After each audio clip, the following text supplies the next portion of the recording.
እግዚአብሔር ጥሎን እንዳይሄድ ዳዊት ልንደግም ይገባል። የዳዊትን ስም ለመሆኑ የዳዊት ስም ሲጠራ እግዚአብሔር ለምን ይቆማል? ዳዊት ፍጹም ደግ ነበረ። ሲያድን ያላዩትን ሲፈውስ ያላዩትን ጌታ ማረን ብለው መጸለይ። እናንተ ለሰማይ ተስፋ የታጣችሁ ናችሁና ወደዚያኛው ማዶ ልባችሁን አሻግሩት። እነዚህ ቅዱሳን እግዚአብሔር የማያፍርባቸው ቅዱሳን ናቸው። ስማቸው ሲጠራ እግዚአብሔር ዓለምን ጥሎ ሊሄድ የነበረው ቆም ይላል፣ ማረን። ይሄ የሚገርማችሁ በቅድስት ቤተ ክርስቲያን ታላቁ ጸሎት የሚባለው ጸሎት ይሄ ጸሎት ነው።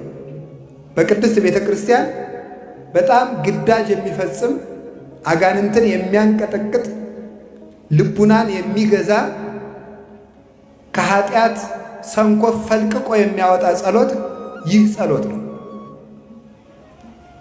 በገዳም መነኮሳት ለተመስጦ የሚበቁበት ለቅድስና የሚበቁበት ባይታውያን ራሳቸውን ገዝተው ክርስቶስን እያሰቡ የሚኖሩበት ጸሎት የዳዊት ልጅ ሆይ ማረን የሚለው ጸሎት ነው።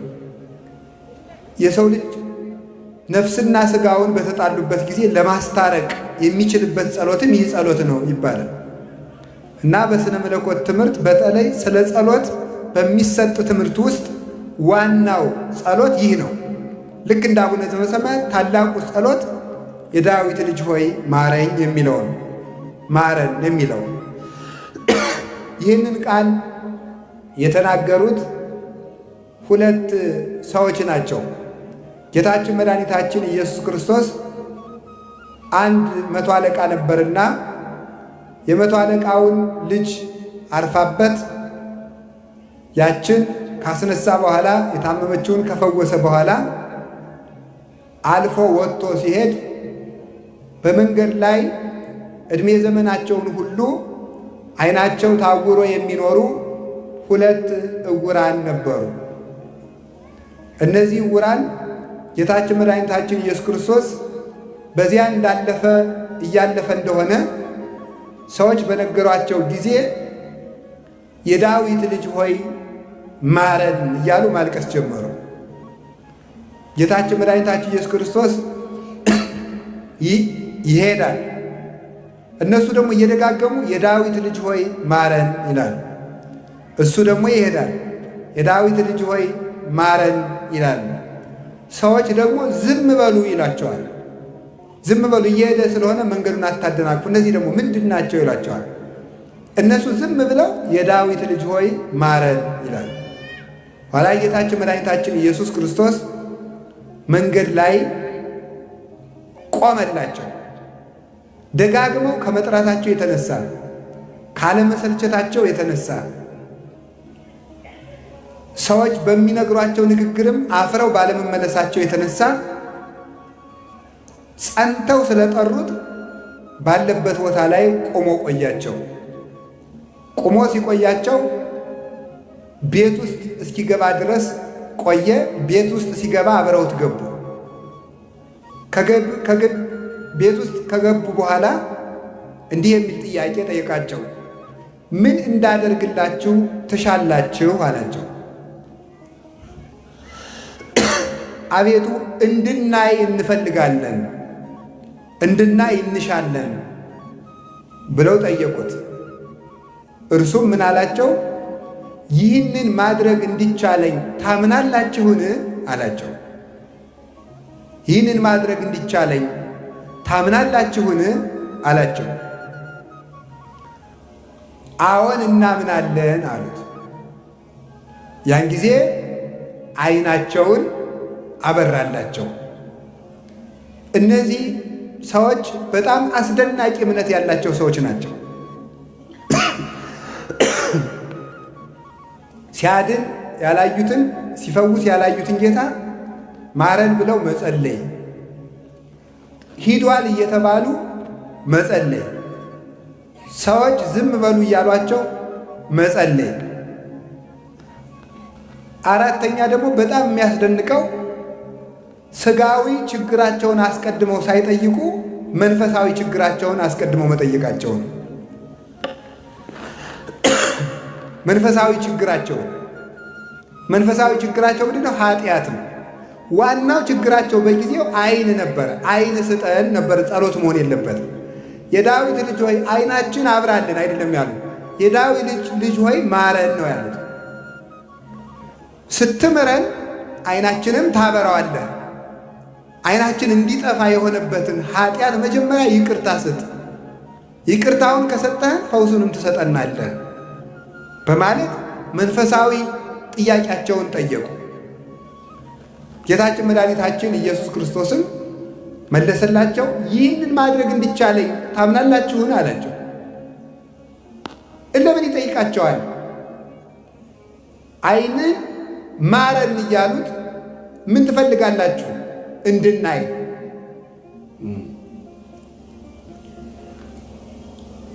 ይህን ማድረግ እንዲቻለኝ ታምናላችሁን? ጥያቄው ግራ የሚያጋባ ይመስላል። ምን ማለት ነው? እሱ መጀመሪያ እነሱ ዓይናችንን አብራልን ብለው ሲጠይቁት ዓይናችንን ማብራት ትችላለህ ማለታቸው ነው። ትችላለህ ካሉት ማድረግ እንዲቻለኝ ታምናላችሁ ብሎ ለምን ይጠይቃቸዋል ሲባል በምን ሊቃውንቱ ምን ይላሉ? በእምነት ምክንያት ዓይን ይበራል እንጂ ጤና ይገኛል እንጂ በጤና ምክንያት እምነት አይገኝም ይላሉ። በደንብ አድርጋችሁ ስሙ። በእምነት ምክንያት ጤና ሊገኝ ይችላል እንጂ በጤና ምክንያት እምነት ሊገኝ አይችልም ይላል። ስለዚህ ክርስቶስ መጀመሪያ የምናስቀደመ እምነትን አስቀደመላቸው። ካመናችሁ ዘንድ ጤና ይኖራችኋል እንጂ ጤና ሰጥቼ ልታምኑኝ አትችሉም ማለት ነው። ይህ ምን ማለት ነው? የምንፈልገውን ነገር አሟላልንና እንመን ብትሉኝ አላደርገውም። ሳትጠራጠሩ አምናችሁኝ የምትፈልጉትን አደርጋለሁ እንጂ። አሁን የብዙዎቻችን ጥያቄ ይሄ ነው። መጀመሪያ ጥያቄያችን አስመልሰን ከዚያ በኋላ እግዚአብሔር ማመን እንፈልጋለን። እግዚአብሔር ደግሞ መጀመሪያ አመኑኝና ኋላ ሰጣችኋለሁ ነው ጥያቄው ማለት ነው። መጀመሪያ አመኑኝና ኋላ ሰጣችኋለሁ፣ ስጠንና እንመን፣ ይሄ ነው ማለት ነው። ያለዚያ አላምንህም ማለት እኮ ነው። አረጋግጬ ነው ማምንህ። ምናልባት የማትችል ልትሆን ትችላለህ፣ የማትሰጥ ልትሆን ትችላለህ፣ የማታደርግ ልትሆን ትችላለህ ነው። እግዚአብሔርን ፊት ጠርጥሮ ኋላ ማመን ማለት መጀመሪያ ይህን አድርግልኝና አከትልሃለሁ ማለት ነው። ማመን ይቀድማል፣ ማየት ይከተላል። በዚህ ዘመን ደግሞ ምን እየተደረገ ነው? ማየት ይቀድማል፣ ማመን ይከተላል። ለዚህ ምክንያት ነው እምነቱ ትክክል የማይሆነው እና ከቤተ ክርስቲያን እየፈለስን የምንወጣው ለዚህ ነው። ክርስቶስ መጀመሪያ አሳምኖ ጤና ሰጠ እንጂ መጀመሪያ ጤና ሰጥቶ አላሳመናቸውም። መጀመሪያ ጤና ሰጥቶ አላሳመናቸውም። መጀመሪያ አሳምኖ ጤና ሰጣቸው እንጂ። አምነው የተከተሉትን እንጀራ አበረከተላቸው እንጂ እንጀራ አበርክቶ ሰዎችን አላስከተለም። ይሄ ነው። እንዲያውም ለቅዱሳን ሐዋርያት ጤና አልሰጣቸው። በወንጌል ከተጻፈው ሕግ ከተጻፈልን ታሪክ ሁሉ ክርስቶስ ለተማሪዎቹ ጤና ሰጠ ተብሎ አልተጻፈም። ወይም ለጴጥሮስ እንዲህ ያለ ጤናነት ሰጠው፣ ወይም ለዮሐንስ ሰጠው፣ ወይም ለቶማስ ሰጠው ተብሎ አልተጻፈም። ሃይማኖት ከጤንነት ሁሉ በላይ ስለሆነ ሐዋርያትም የእናንተ ዓላማችሁ ጤና አይደለም እኔን ማግኘት እንጂ ጤና ማግኘት ፍርፋሪ ነው ሲላቸው፣ ዋናው ነገር እኔን ማግኘት ነው። እኔን ካገኛችሁ ጤና ቁም ነገራችሁ አይደለም፣ እኔን ማግኘት ላይ ትኩረት አድርጉ እያላቸው ነበር። ጌታችን መድኃኒታችን ኢየሱስ ክርስቶስ እንጀራ አበርክቶ ሕዝቡን ከመገበ በኋላ ሕዝቡን ሲያሰናብት ሐዋርያትን ምንድን ያደረጋቸው? ወደዚያ ማዶ ተሻግራችሁ ቆዩኝ ነው ያላቸው። የማቴዎስ ወንጌል ምዕራፍ 14 ቁጥር 22 ላይ ስትመለከቱ ማዶ ተሻግራችሁ ቆዩኝ የሚል ትእዛዝ አዟቸዋል። ይህ ምን ማለት ነው? ማዶ ተሻግራችሁ ቆዩ የሚላቸው ለምንድን ነው? ሕዝቡን አብልቶ አሰናበተ። ሐዋርያትን ግን ማዶ ተሻግራችሁ ቆዩኝ ያላቸው ምን ማለቱ ነው? የእናንተ እኔን የመከተል ዋጋ፣ የእናንተ እኔን የማመን ዋጋ እንጀራ አይደለም። የእናንተ ያኛውን ዓለም ተሻግራችሁ የሚሰጥ ዋጋ ያላችሁ ከፍ ላለ ተስፋ ያጨኋችሁ ናችሁ ሲላቸው ነው። ስለዚህ እናንተ በልታችሁ የምትሰናበቱ እንጀራ ለቅማችሁ የምትመለሱ አይደላችሁም። እናንተ ለሰማይ ተስፋ የታጣችሁ ናችሁና ወደዚያኛው ማዶ ልባችሁን አሻግሩት። ዘላይሉ እሱ ዋኮ ዘበምድር ይላል ቅዱስ ጳውሎስ። የላዩን ሹ የላይኛውን ፈልጉ የምድሩን አይደለም። ስለዚህ ለሐዋርያት ጤና ዓላማቸው እንዳይሆን አደረገ። እንጀራ ዓላማቸው እንዳይሆን አደረገ። በሌላ ጊዜስ ምን አደረጋቸው? ደግሞ ገንዘብ ዓላማቸው እንዳይሆን ደግሞ ምን አደረጋቸው? ኢትንስኡ ኢታጥሪዩ ወርቀ ወብርሮ ማቴዎስ ምዕራፍ 10 ላይ ወይ መስነቅተ የስንቅ አቅማዳ አትያዙ፣ ወርቅና ብርም አትያዙ። ኢ በትረ ውሻ የምትከለክሉበት አውሬ የምታባርሩበት በትርም አትያዙ። ወይ አሳይነ ጫማም አትያዙ አላቸው። ተመልከቱ። ለምንድን ነው እንደዚህ ያላቸው? ደግሞ የወርቁን ጌታ ፈልጋችሁ ከወጣችሁ ወርቅን ዓላማ አድርጋችሁ ሃይማኖት ሊኖራችሁ አይገባም። እኔን ዓላማ አድርጋችሁ ውጡና ዓለሙን ትገዙታላችሁ እንጂ ወርቅን ዓላማ አድርጋችሁ ወጥታችሁ እኔን መከተል አትችሉም። እኔን ስለተከተላችሁ ወርቅ ልታገኙ ትችላላችሁ እንጂ ወርቅ ፈልጋችሁ ስለተከተላችሁኝ ግን ወርቅ ልታገኙ አትችሉም። የክርስትና ቀመር ማለት ይሄ ነው። ይሰማችኋል አይደል? እንደምትሰሙኝ እርግጠኛ ነኝ። እኔን ክርስቶስ ያለን እኔን ፈልጋችሁ ስለመጣችሁ ወርቅ ልታገኙ ትችላላችሁ። እኔን የተከተላችሁኝ ግን ወርቅ እንድታገኙ ከሆነ ግን አታገኙም ነው የሚለው። ስለዚህ ዮሐንስ አፈወርቅ ምን ይላል? አይ የወርቁ ጌታ ከእናንተ ጋር እያለው ወርቅ ለምናችሁ? የጫማው ፈጣሪ አብሬያችሁ እያለው ጫማ ለምናችሁ? እንጨትን የፈጠርኩት አምላክ ከእናንተ ጋር እያለው ውሻ የምትከለክሉበት በትር ለምናችሁ? ስለዚህ አንዲት ቅል ቋንቁራ ሳያንጠለጥሉ ክርስቶስን ገንዘብ አድርገው ወጡ። ክርስቶስን እንጀራ አድርገው ወጡ። ክርስቶስን ጤና አድርገው ወጡ። ክርስቶስን ኃይል አድርገው ወጡ። እንዲያውም በጣም የሚያስደንቃችሁ በትር ሰይፍ አይደለም፣ በትር አትያዙ አላቸው። ኃይላችሁ እኔ ነኝ ሲላቸው፣ ዳግመኛም ደግሞ የክርስቲያን ሃይማኖት በሰይፍና በዱላ በጦር የተስፋፋ ሃይማኖት ነው እንዳይባል በትር እንኳን እንዳትይዙ አላቸው። በኃይለ መንፈስ ቅዱስ የሰፋ ሃይማኖት እንጂ በመግደል የሰፋ ሃይማኖት አይደለም ሲላቸው፣ በትር እንዳትይዙ አላቸው። በቅድስና የሰፋ ሃይማኖት፣ በንግግር ችሎታ የተስፋፋ እምነት እንዳይባል የመረጣቸው ደቀ መዛሙርቱ ንግግር እንኳን አሳክተው የማይችሉ የገጠር እስራኤላውያን ናቸው። የገጠር እስራኤላውያን እነ ቅዱስ ጴጥሮስ ንግግር የማይችሉ ገጠሬ ማለት ነው። ገጠር እስራኤላውያን በኢየሩሳሌም ከተማ የማይኖሩ በናዝሬት የሚኖሩ በጣም ናዝሬት ማለት በእስራኤል ዘንድ የተናቁ ድሆችና እውቀት የሌላቸው ሰዎች የሚኖሩባቸው ናቸው። በንግግር ለዚህ ነው በንግግር ማባበልና ማሳመር የመጣንባችሁ አይደለም የሚለው ቅዱስ ጳውሎስ። የግሪክን ፍልስፍና የተማሩ ንግግር አሳማሪዎች ስለተናገሩ ነው እንዳይባል ንግግር የማይችሉ በኃይልና በመግደል ክርስትና ሰፋ እንዳይባል ደቀ መዛሙርቱን በትር እንኳን እንዳይኖራቸው አላቸው። ገንዘብ ያላቸው ሰዎች ስለሰበኩት ተስፋፋ እንዳይባል አንዲት ሳንቲም እንኳን እንዳታንጠለጥሉ አላቸው። ሕዝቡን እህል እየመገቡ ነው እምነቱን ያስፋፉት እንዳይባል ለራሳችሁ እንኳን ከረጢት እንዳትይዙ አላቸው። ጌጥ እያለበሱ ልብስ እየሰጡ እየለገሱ አስፋፉት እንዳይባል ለራሳቸው እንኳን ጫማ እንዳታደርጉ አላቸው። ስለዚህ 12 የተናቁ ገበሬዎችን በተንና አንዲት የስንዴ ቅንጣት ባህር ውስጥ እርሻ ውስጥ ወድቃ ፈርሳ በስብሳ 30፣ 60፣ 100 ፍሬ አፍርታ እንድትነሳ እነዚህን በተናቸው። እነዚህ በመንፈስ ቅዱስ እርሾ ሆነው ዓለምን በሙሉ አጣፍጠው ጨው አድርገው አስፋፉት። የሰናፍጭ ቅንጣት ትንሹና ተዘርታ ትልቅ ዛፍ እንደምትሆን በቅርንጫፎቿም ወፎችን እንደምታስጠልል ሁሉ ራሱ እንደተናገረ መጀመሪያ ስትዘራ ትንሽ እንደምትሆን ወንጌልን በክብር በተናቁ፣ በእውቀት በተናቁ፣ በሀብት በተናቁ፣ በጉልበት በተናቁ 12 ደቀ መዛሙርት ዘራትና እነሱ የስብከትና የምስጢር የሃይማኖትን ቅርንጫፍ አወጡና ምን አደረጉ? ከነሱ ደግሞ ትርጓሜን የሚያመሰጥሩ በሕይወት የሚኖሩ ሊቃውንት በቀሉና ከነዚያ ወፎች ምዕመናን በሰናፍጭ ዛፍ ላይ እንደሚጠጉ ምዕመናን ደግሞ በሊቃውንት ትምህርት ተጠግተው እንዲኖሩ ይሄንን አደረገ። ክርስቶስ እምነትን አስቀደመ፣ ጸጋን ሰጠ። ስጦታን አስቀድሞ እምነትን በኋላ የሰጠ አይደለም። በእምነት ምክንያት ጸጋ ይገኛል እንጂ በጸጋ ምክንያት እምነት አይገኝም። አምኖ የሚራቀቅ ሰው ይጸድቃል እንጂ ተራቆ የሚያምን ሰው ሊጸድቅ አይችልም።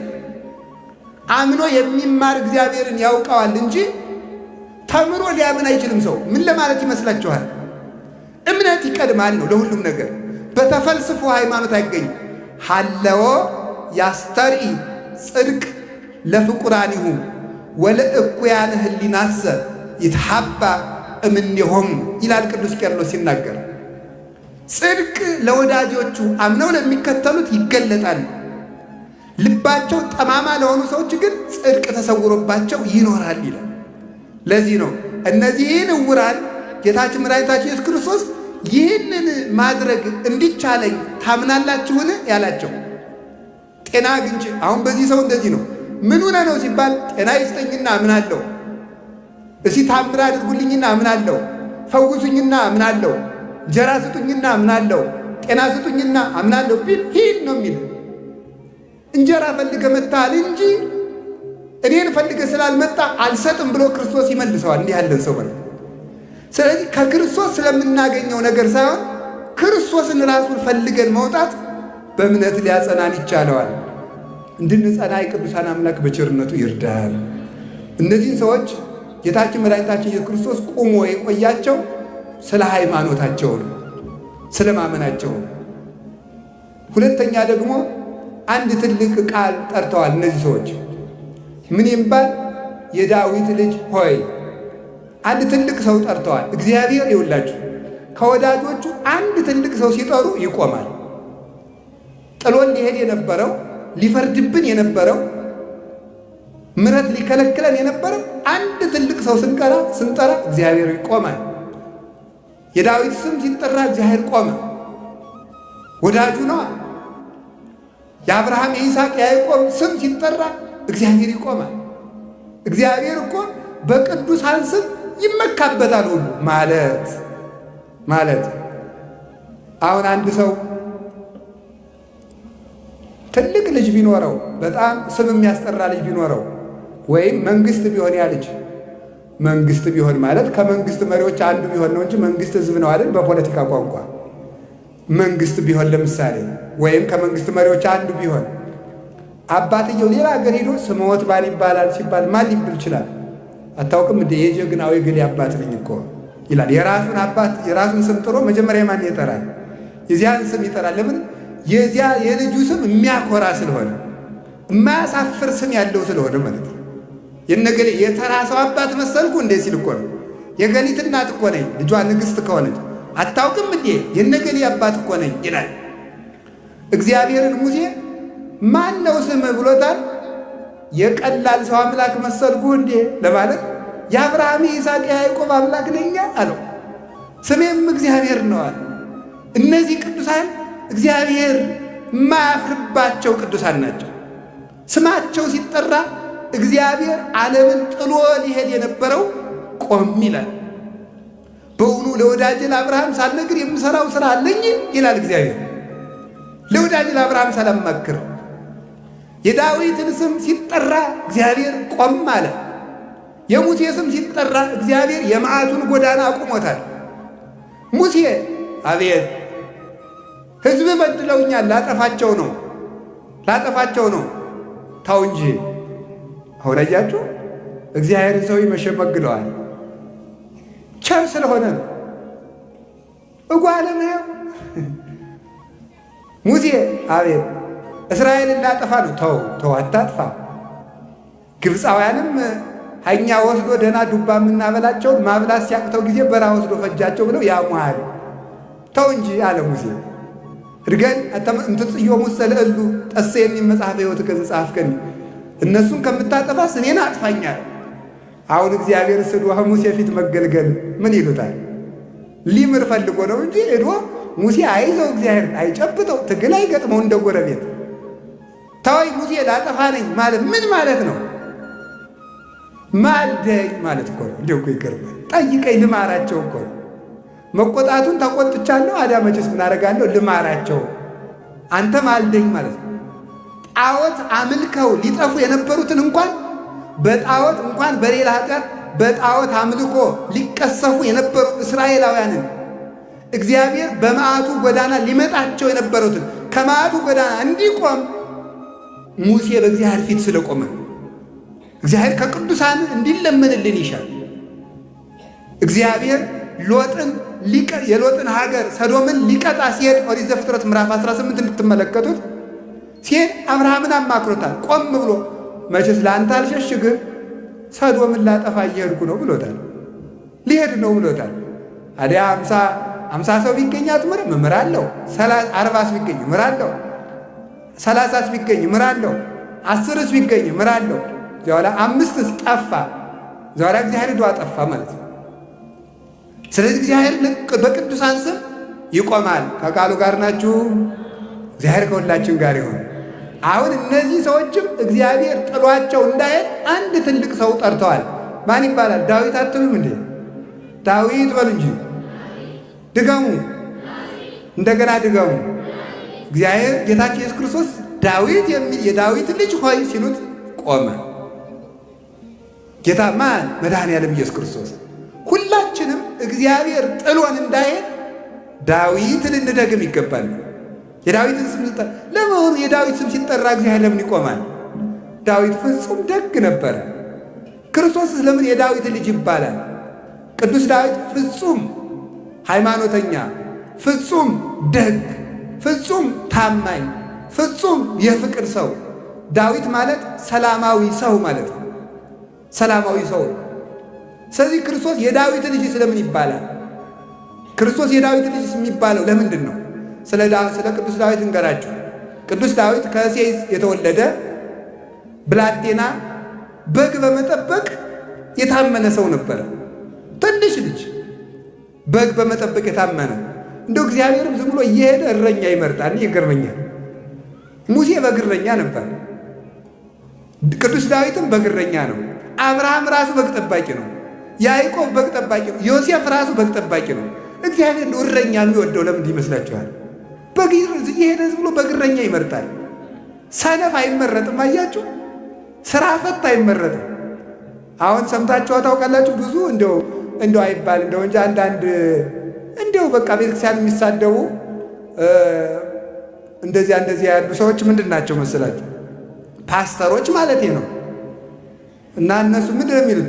እንዴት ያለ ነበር? ሰነፍ ነበርኩ፣ ሆዳም ነበርኩ፣ እንዲህ ያለው ነበር። ኋላ እዛ ኢየሱስ ጠራኝ ይለዝሙ። ትትና መስሎሃል? መጀመሪያ እንዴ ሁሉም እኮ ሰራተኞች ናቸው። ሁሉም ሰራተኞች ናቸው። ጴጥሮስ ብትለው አሳ ሲያጠምድ የተጠራ ነው። ጳውሎስ ብትለው 46 ብሉይ ኪዳን የተማረ ነው። ናትናኤል ብትለው ገበሬ ወይፈን ከሚያቀናበት ነው የተጠራ። ተኝቶ ዝም ብሎ ኢየሱስ ጠራኝ ማለት እኮ የለም። ከስራ ነው የጠራቸው። ኤልሳን የጠራው ከገበሬነት፣ አብርሃምን የጠራው ንግድ ከሄደበት፣ ሙሴን የጠራው በግ ከሚጠብቅበት፣ ዳዊትን የጠራው በግ ከሚጠብቅበት። ያ ማን ነው? ማቴዎስን የጠራው የተዋጣለት የመንግስት ሰራተኛ ነው። ከዚያ ነው የጠራው ማለት ግብር ሰብሳቢ ነው። አካውንታንት ማለት ነው አይደል? እንደዚያ ነበረ። ቀራጭ ማለት ግብር ሰብሳቢ ነው። ማቴዎስን የጠራው ከስራ፣ ዮሐንስን የጠራው ከስራ፣ ያዕቆብን የጠራው ከስራ፣ እንድርያስን የጠራው ከስራ፣ ሁሉም ከስራ የጠራው። ስራ ፈት የተንኮል ማደሪያ ነው።